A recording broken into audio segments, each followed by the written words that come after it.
Hi everyone, Bronwyn from Evertree Business Solutions here, out on my early morning, Monday morning walk.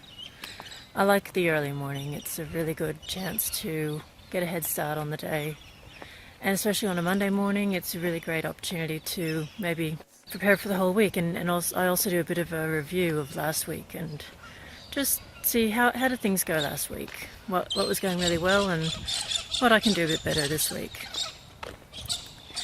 And it's brought me to considering if something is an opportunity to really focus my attention on and try and see if that can pan out to be something really good, or maybe is it a warning that this is just going to be a dead weight and I'm better off cutting it loose and focusing on what really is working. And I guess, how do we know if something is an opportunity or a warning? Is there a reason that something isn't doing very well? Maybe people just don't want it. Or is it an opportunity? Maybe it's something that's really good, but it just hasn't been marketed well enough. Maybe the pricing is not right, or maybe you just haven't quite tapped into that target market yet. How do you know? And I guess considering what constitutes a warning or an opportunity is going to be different for every situation. So how do we know? There is no one answer to that question, by the way. But it all depends on how in touch you are with your market. Do you really have the vision of who your market is and exactly what do they want, and are you giving it to them? Are you delivering your products to your customer the way that they want? I know with my business, I don't know about yours, but my business has evolved quite a bit since I first started. I first started out just as a bookkeeper with one client, and word of mouth and everything, it evolved and it grew and it was doing really well. And then I tried to introduce a few different services and no one took them up, really. I'm not at all surprised, because it just wasn't needed. It wasn't anyone's pain point. It wasn't anyone's it wasn't helping to solve those real core problems. And thinking now about another opportunity in front of me, it really comes down to validation. And that validation is testing it out, making sure that you're in touch with your market and you're actually delivering what people want. Validation is also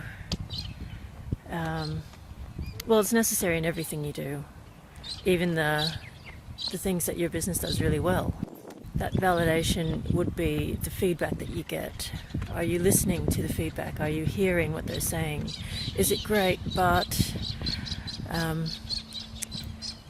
is there something that you could be doing better to really own that market?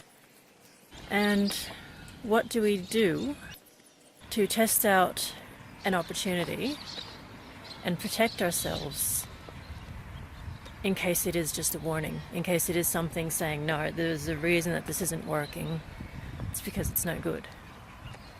And you can't really rely on any of the experts, even though they're experts. You know, J.K. Rowling was rejected from the first publisher she approached. Imagine if she had taken that on board and not given us Harry Potter. What kind of a life would this be? What world would this be without Harry Potter?